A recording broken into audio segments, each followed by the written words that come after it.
From Pacifica, this is Democracy Now! We're broadcasting from Denver, Colorado. Democrats have to be willing to fight for universal health care. What they're struggling with is they can't afford the health care. And so I emphasize reducing costs. As Senators Obama and Clinton fight it out over health care, neither proposes single payer. We'll speak with an unusual advocate. He's an evangelical from a conservative background, Dr. Rocky White. Then the Democratic Convention will take place in Denver this August. We'll speak with Recreate 68 about the planned protests and the city's plans for those protests. And finally, we'll look at the life and legacy of Aimé Césaire, poet, writer, politician, and anti-colonial activist from Martinique. He died last Thursday at the age of 94. All that and more coming up.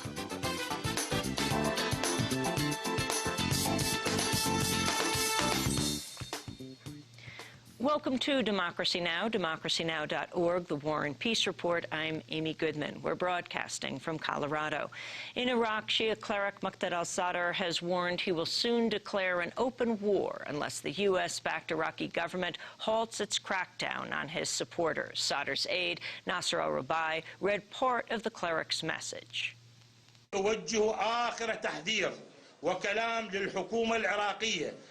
I'm giving the last warning and the last word to the Iraqi government. Either it comes to its senses and takes the path of peace, or it will be seen as the same as the previous government. If they don't come to their senses and curb the infiltrated militias, then we will declare an open war until liberation. Major General Rick Lynch, the commander of U.S. forces in central Iraq, responded by threatening to strike back if Sadr launches a new uprising. The U.S. has already stepped up its attacks on members of Sadr's Mahdi army in Baghdad and Basra.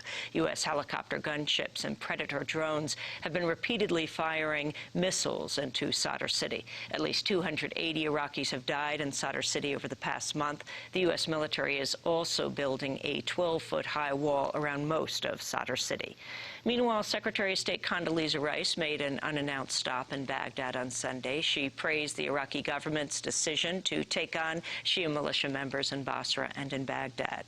It is indeed a moment of opportunity in Iraq, thanks to the courageous decisions taken by the Prime Minister and a unified Iraqi leadership.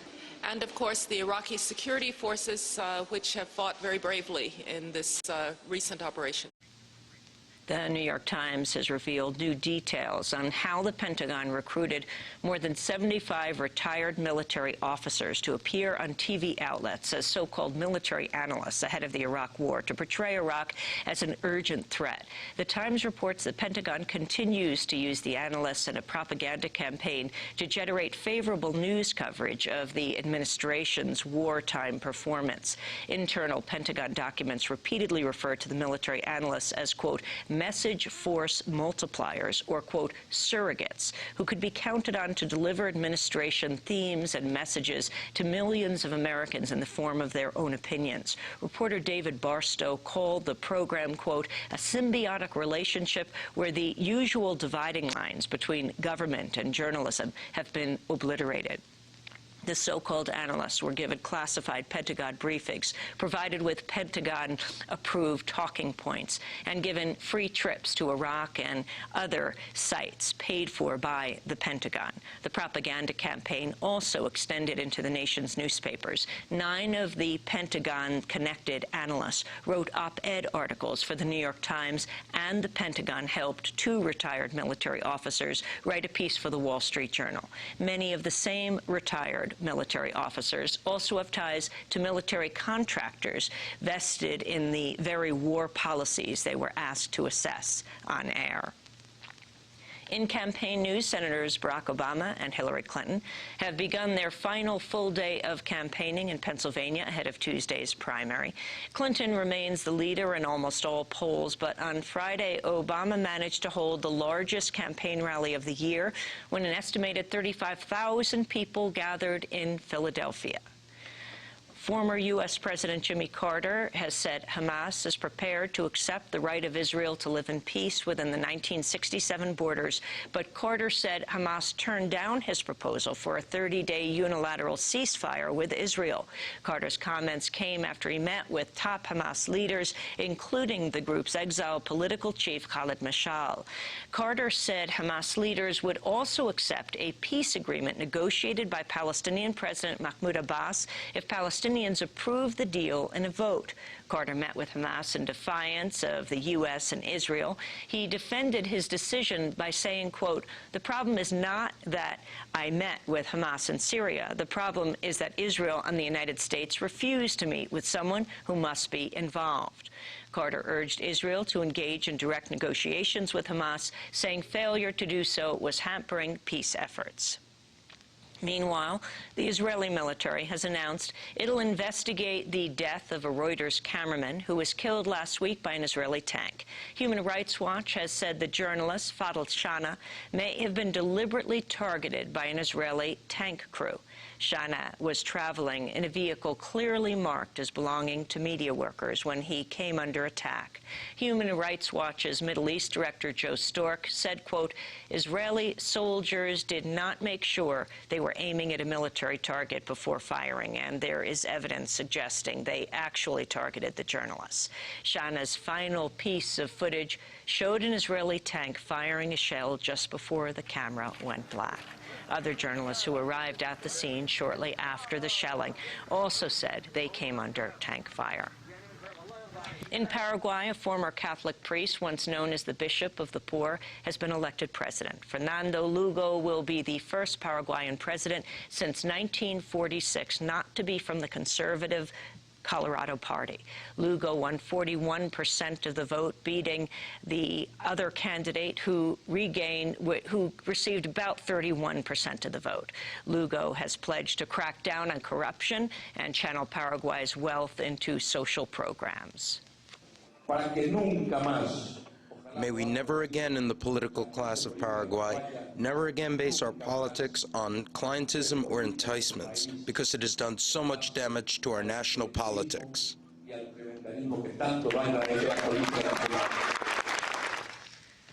Pope Benedict XVI has returned to the Vatican after a 6-day trip in the United States. At the United Nations on Friday, Pope Benedict gave a 40-minute address on peace and human rights, but never directly mentioned the Iraq War. In what was viewed as a veiled criticism of the Bush administration, the Pope said nations should obey international law and take collective action to deal with the world's problems. The Pope also said protecting human rights is vital to bridging inequalities between countries. It is inconceivable then that believers should have to suppress a part of themselves, their faith, in order to be active citizens. It should never be necessary to deny God in order to enjoy one's rights. In Somalia, at least 81 people died over the weekend in the heaviest fighting the capital Mogadishu has seen in months. Most of the fighting is between U.S.-backed Ethiopian troops and Somali fighters linked to the former Union of Islamic Courts. The Elman Human Rights Organization accused Ethiopian troops of using heavy artillery and tank shells in residential areas. In other news from Africa, a Chinese ship carrying arms for Zimbabwean President Robert Mugabe has been turned away from a dock in South Africa after union workers refused to unload the arms.